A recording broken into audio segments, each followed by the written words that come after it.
ஹரே கிருஷ்ணா.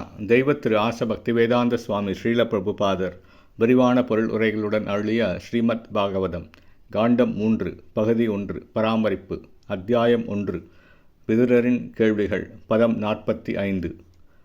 தஸ்ய பிரபன்னாகில லோகபானாம் அவஸ்திதானானம் அனுசாசனே ஸ்வே அர்த்தாய ஜாதஸ்ய யதுஷு அஜஸ்ய வார்த்தாம்ஸ்கே கீர்த்தய தீர்த்தகீர்த்தே.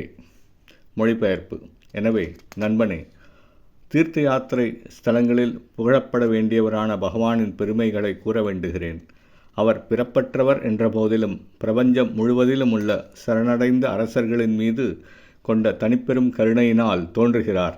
அவர்களுடைய நன்மைக்காகத்தான் தூய பக்தர்களான யதுக்களின் வம்சத்தில் அவர் தோன்றினார். பொருளுரை. பிரபஞ்சம் முழுவதிலும் உள்ள வெவ்வேறு கிரகங்களில் எண்ணற்ற ஆளுநர்கள் உள்ளனர்.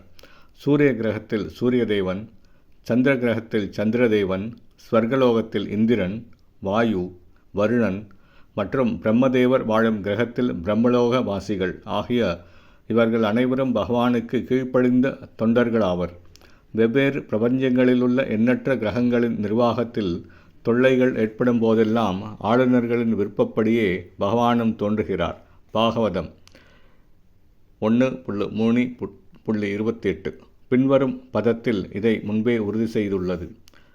ஏதே சாம்சகலா பும்ச கிருஷ்ணஸ்து பகவான் ஸ்வயம் இன்றாரி வியாகுலம் லோகம் மிடயந்தி யுகே யுகே. ஒவ்வொரு யுகத்திலும் கீழ்ப்படிந்துள்ள அரசர்களுக்கு தொல்லைகள் ஏற்படும் போதெல்லாம் பகவான் தோன்றுகிறார். தமது தூய பக்தர்களுக்காகவும் அவர் தோன்றுகிறார். சரணடைந்த அரசர்களும் தூய பக்தர்களும் எப்பொழுதும் பகவானின் கட்டுப்பாட்டிலேயே உள்ளனர். அவர்கள் பகவானின் விருப்பங்களை மீறுவதே இல்லை. எனவே பகவானும் அவர்களிடம் அக்கறை கொண்டவராக இருக்கிறார். இடையராது பகவானை நினைப்பதே தீர்த்த யாத்திரையின் நோக்கமாகும். எனவேதான் பகவான் தீர்த்த கீர்த்தி எனப்படுகிறார். ஒரு புண்ணிய ஸ்தலத்திற்கு செல்வதன் நோக்கம் பகவானை போற்றி புகழ்வதற்குரிய வாய்ப்பை பெறுவதற்காகவே ஆகும். காலம் மாறிவிட்ட போதிலும் இந்தியாவில் இன்னமும் தீர்த்த யாத்திரை ஸ்தலங்கள் காணப்படுகின்றன. உதாரணமாக மதுரா, பிருந்தாவனம் போன்ற புண்ணிய ஸ்தலங்களில் தங்கும் வாய்ப்பு நமக்கு கிடைத்தது. அவ்விடங்களில் உள்ள மக்கள் அதிகாலையில் 4 மணிக்கெல்லாம் எழுந்து இரவு நேரம் வரை ஏதோ ஒரு வகையில் இடையராது பகவானின் புனித நாமங்களின் பெருமைகளை பாடிக்கொண்டிருக்கின்றனர். பகவானின் நாமம், புகழ், குணம், உருவம், லீலைகள் மற்றும் பரிவாரம் ஆகிய அனைத்தும் அவரிலிருந்து வேறுபட்டவை அல்ல. எனவே பகவானின் பெருமைகளை பாடுவதானது அவரை நேரடியாக எழுந்தருளச் செய்கிறது. தூய பக்தர்கள் கூடி பகவானை பாடும் எந்த இடத்திலும் எந்த நேரத்திலும் பகவான் எழுந்தருளுகிறார் என்பதில் சந்தேகமில்லை.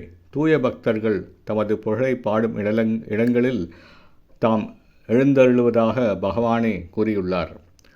ஸ்ரீமத் பாகவதம் 3ஆம் காண்டத்தின் விதுரரின் கேள்விகள் என்னும் தலைப்பை கொண்ட முதல் அத்தியாயத்திற்கான பக்தி வேதாந்த பொருளுரைகள் இவ்வாறு நிறைவு பெறுகின்றன. ஹரே கிருஷ்ணா.